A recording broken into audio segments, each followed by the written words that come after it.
A região do litoral paranaense se caracteriza por possuir uma rica diversidade natural e cultural. Os diversos ecossistemas presentes estão em constante interação, mantendo um equilíbrio dinâmico. Como resultado, apresenta uma elevada produtividade biológica que sustenta uma complexa cadeia alimentar costeira, em que o ser humano participa como importante consumidor. Essa grande quantidade de alimento já sustentava populações humanas há vários milênios do presente momento, e é sobre elas que falaremos com mais detalhes. O que nós, pelo menos, entendemos atualmente é que esses grupos eram realmente grupos que estavam adaptados já, desde 5.500 anos atrás, estavam adaptados à exploração da costa. Eram grupos que tinham pouco contato com o interior e que compartilhavam, pelo menos ao longo de às vezes, centenas de quilômetros ao longo da costa brasileira, compartilhavam cultura material e provavelmente simbólica muito semelhante, de tal forma que a gente pode falar que eles tinham uma espécie de identidade social envolvida. Eles foram populações que fizeram parte do processo de ocupação do continente americano, né? E que, à medida em que eles iam se dissipando pela América, né, eles acabaram chegando na nossa região, no litoral, né? E a cultura deles, então, era uma cultura voltada à coleta, à pesca e à caça, né? Esse povo, ele tinha um sentido de ecologia, porque ele não usava o berbigão, a ostra, no local de coleta e jogava a casca de volta, porque se ele fizesse isso, ele teria muita dificuldade em coletar depois, e ele então acumulava em montes. Se nós imaginarmos que gerações e gerações de pessoas se alimentavam dessa forma, né, é de supor mesmo que sejam criadas verdadeiras montanhas artificiais por essas populações. Então, quando você vê aquela montanha gigantesca de moluscos, você imagina que aqueles grupos realmente só coletavam moluscos, né, e viviam exclusivamente da coleta de moluscos. Hoje, com as pesquisas, a gente vê que, analisando o material das escavações, já se sabe que, na realidade, eles eram pescadores. Então, a boa parte da sua dieta alimentar era derivada da pesca.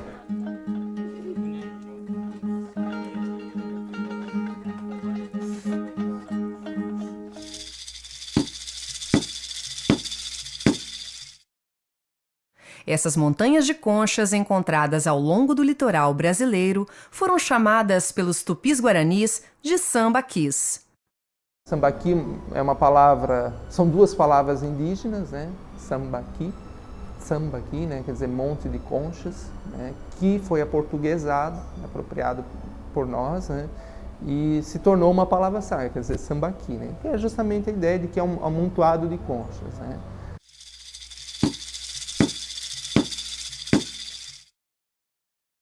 Os sambaquis são estruturas que despertam muita curiosidade e são cercados de mistérios. As primeiras pesquisas sobre os sambaquis no Brasil foram feitas por desbravadores como o professor Bigarella, em meados do século XX. Nós começamos a trabalhar no litoral do Paraná,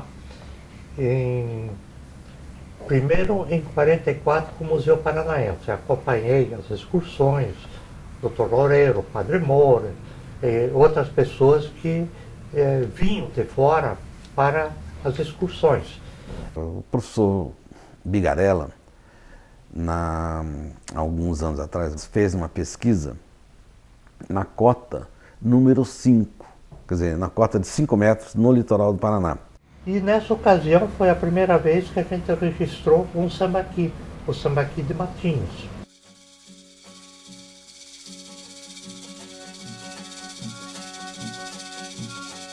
No início das pesquisas, as ideias sobre a origem dos sambaquis eram muito controversas entre os pesquisadores.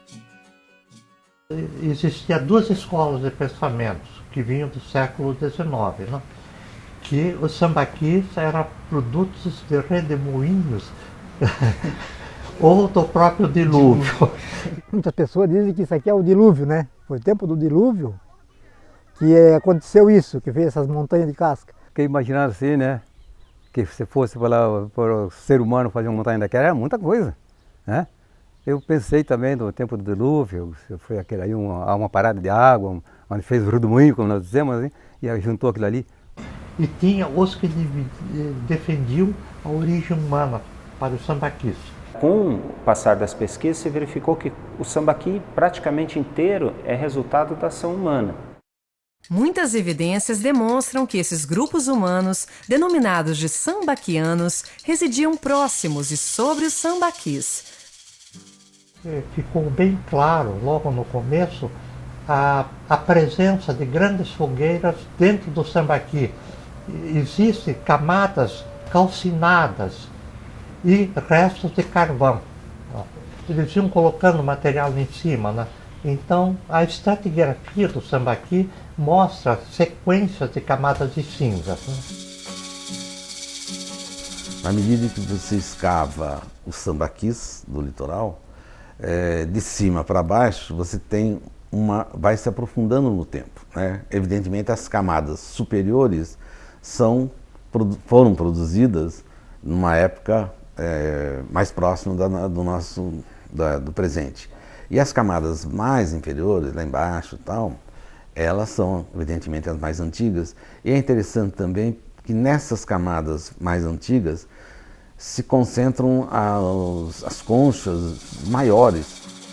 Nessa fase da construção do sambaqui, a fauna malacológica era extremamente abundante quando comparada com hoje.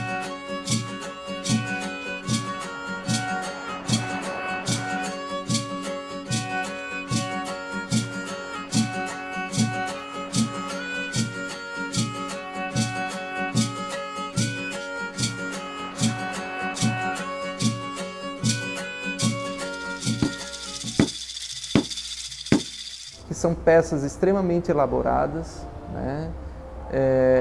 E que sugerem um aperfeiçoamento estético, um cuidado muito grande, né, em relação a esses objetos, né? E também a gente pode observar isso nos adornos que eles usavam, né? Nos sambaquis são encontrados objetos que revelam o cotidiano desses povos.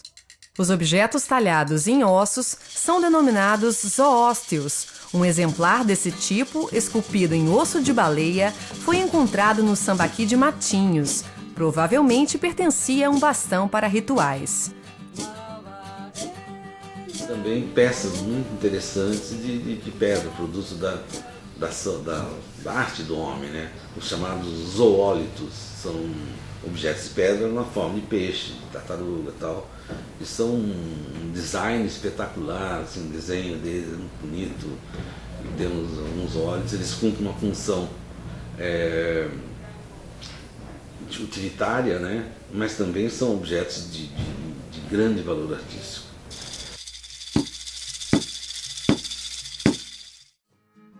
Além de ser um local onde os restos alimentares eram depositados, os sambaquis foram utilizados como áreas de sepultamentos. Havia um cuidado muito grande com o corpo, especialmente o corpo que era sepultado, né? Não era algo, não é se morria e era sepultado de qualquer forma, não. Havia uma intenção, um cuidado, um zelo por esse morto, por esse sepultado, né? O trabalho dele lá, onde estavam os ossos das pessoas, muitas vezes estavam ossos assim deitados, esticados, né? E outros estavam parte amontoada, assim, ossos de peixe, ossos de ser humano, era de...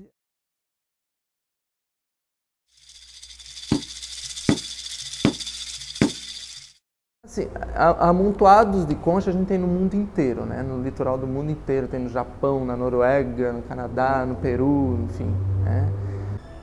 Mas esta formação, vamos dizer assim, essa cultura, esta sociedade, esta forma, as características, né, que marcam o que nós chamamos de sambaquianos, é muito comum do sul da Bahia até a região da Patagônia, na Argentina, né? Nós temos um volume bastante interessante de sambaquis na área sudeste e sul do Brasil. principalmente nas desembocaduras de alguns cursos fluviais maiores, ou no caso de reentrâncias do tipo baías, né, que são zonas bem favoráveis a recursos alimentares e principalmente bancos de moluscos e tudo mais, né? E essa distribuição ela é bastante densa, de tal forma que hoje no estado do Paraná nós temos pelo menos registrados cerca de 300 sambaquis, né? Onde foram construídos os sambaquis? Normalmente em lugares principalmente em terrenos firmes, em restingas ou de encosto a algum terreno acidentado. Raramente em planícies pantanosas, junto ao mangue. Muitos desses sambaquis, eles estão associados a variações do nível do mar, por exemplo. Quando houve o degelo, na última glaciação, o nível do mar, que estava por volta de 130 metros abaixo do nível atual, subiu, né, pela quantidade imensa de água que foi derretendo pelo aquecimento global, foi subindo, subindo, subindo, e chegou a 5 metros acima do nível atual. Então as populações viviam nessa cota 5 e formavam esses sambaquis. Essas condições ambientais permitiram que os sambaquianos permanecessem na região por mais de 4.500 anos.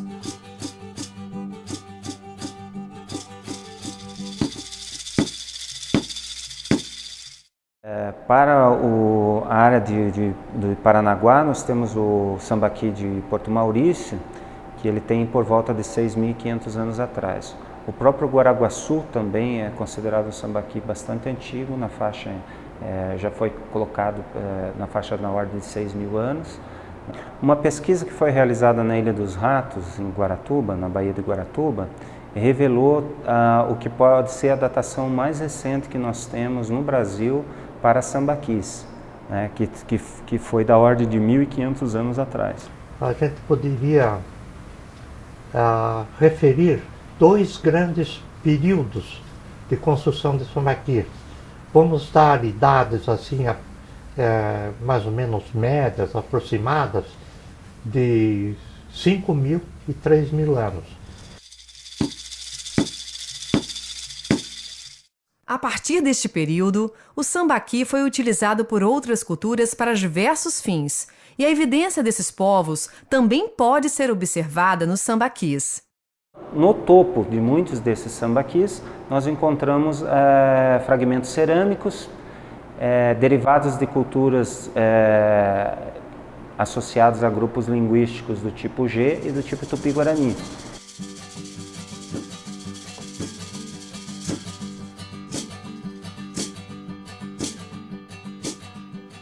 O sambaqui, pelas suas características de formação de solos escuros e enriquecidos, talvez tenham sido bem propícios a pequenas roças.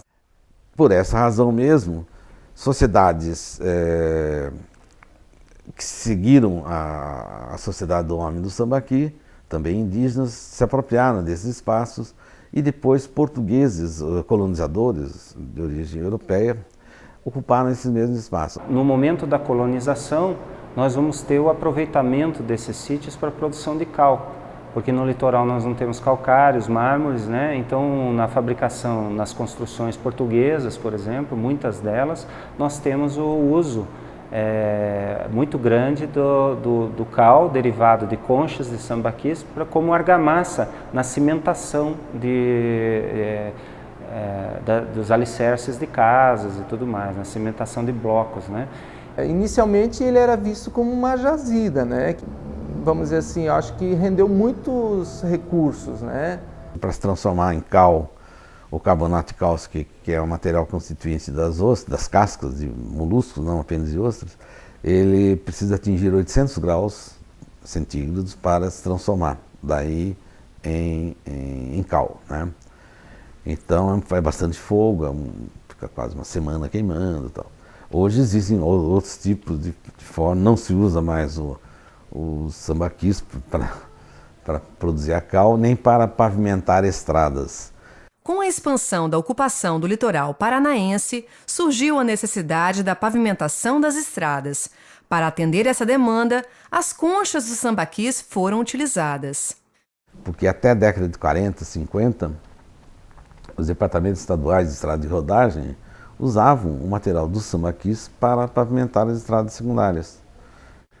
Depois nós ia, o pessoal da empresa aí, levava no manhã, no caminhão, o pessoal do trabalho, os companheiros de trabalho, e nós ficávamos lá durante o dia e voltava à tarde. Aí subia lá em cima, naquela montanha lá, de cascalho, e nós aproveitávamos o cascalho e jogávamos embaixo e colocávamos no caminhão para distribuir na estrada, né?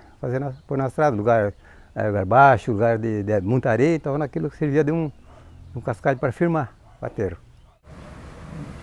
Quanto material foi perdido das culturas? Isso é que foi, na realidade, o que ensejou a criação da Lei Federal, né, de 1961, que direcionou, inclusive, proteger os sítios arqueológicos brasileiros, mas com um aspecto específico sobre os sambaquis também.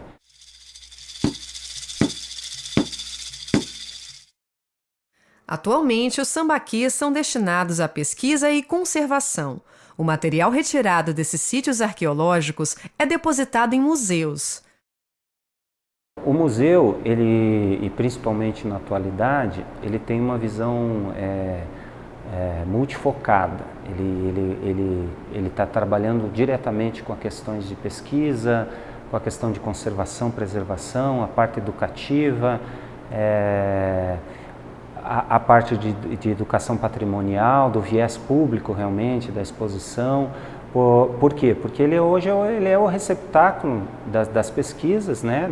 Desse volume imenso de material. Os museus universitários, eles nos últimos 30 anos, eles têm mudado a sua perspectiva de não ser instituições meramente de acúmulo de conhecimento ou salvaguarda de acervo. Por exemplo, o Museu de Arqueologia, ele tem uma série de peças, objetos oriundos do sambaquis, do litoral do Paraná, e esse material fica depositado numa reserva técnica. Com a reforma do prédio do museu, nós estabelecemos a diretriz da criação de uma unidade de museologia. E essa unidade faz o quê? Faz a interface com a comunidade. Os museus agora têm um papel social junto à comunidade litorânea, de transmitir as informações que estão acondicionadas na reserva técnica para o público em geral. Então a gente tem uma grande defasagem de conhecimento do povo parnanguara, em especial, do que é sambaqui, que a cidade foi construída em cima de depósitos de sambaquianos. E a nossa função aqui é transmitir isso através de ação educativa.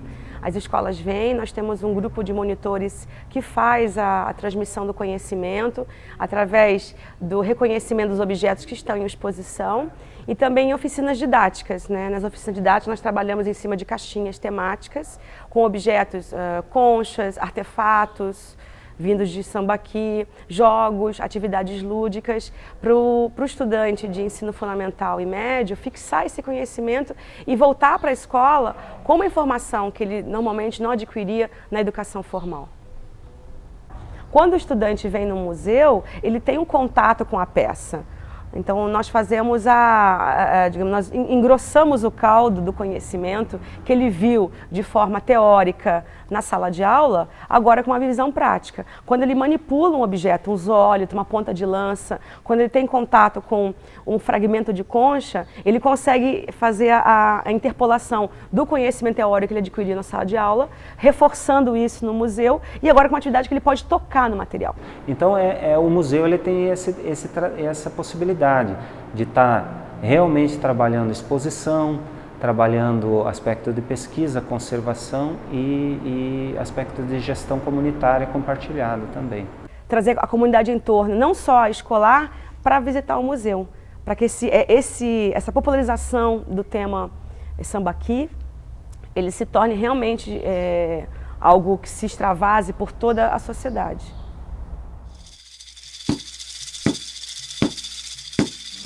Pelo grande fascínio que esses sítios arqueológicos produzem na população, o interesse em conhecê-los é muito grande. Por isso, é importante adotar medidas para evitar que esse tipo de atividade não cause impacto negativo aos sambaquis. Com relação à fruição turística dos sambaquis, em princípio, ela não é excludente, quer dizer, não pode ser feita tal, mas desde que seja feita de maneira correta. Uma maneira de fazer a visitação adequada desses sítios é através da implantação de centros de interpretação. É um disciplinamento, um ordenamento da visitação. Um bom exemplo de manejo de uma unidade de conservação com sítio arqueológico é encontrado no Parque Municipal das Caieiras, na cidade de Joinville, em Santa Catarina. O Parque Ambiental da Caieira, né, ele foi proposto em 2005, né, e a proposta dele, né, além de preservar os recursos naturais da região, né, desse ambiente de manguezal, de ambiente costeiro da região de Joinville, também a preservação desse patrimônio, desse importante patrimônio, né, histórico e arqueológico, né, que são os fornos, as caieiras, né. A visitação do parque, ela na realidade a visitação principalmente escolar, né, uma das principais atividades hoje do parque, né. A visitação ela é feita de terça a domingo. Então hoje a gente está recebendo em média 3 a 4 escolas dia, né. O número de visitantes hoje ele gira muito por volta de 500 a 1000 pessoas por semana, né. E final de semana, sábado e principalmente domingo, são os pontos fortes do parque. Tem, né, dependendo da situação do ano, ele pode aportar aqui num domingo até 500 pessoas.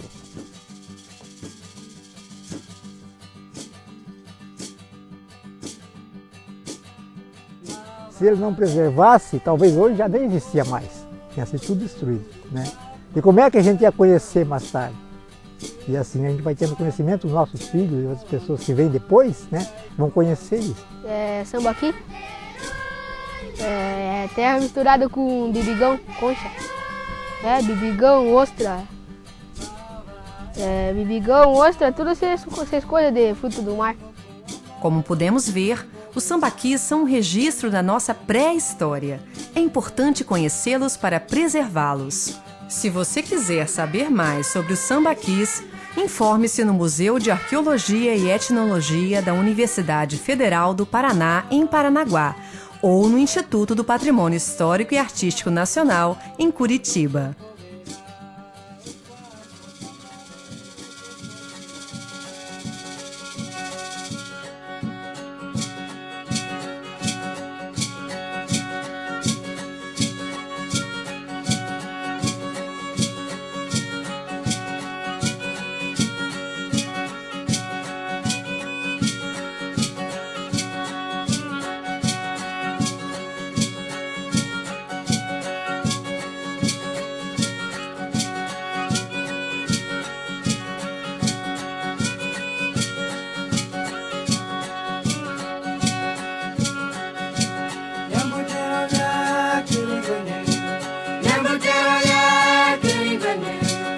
Give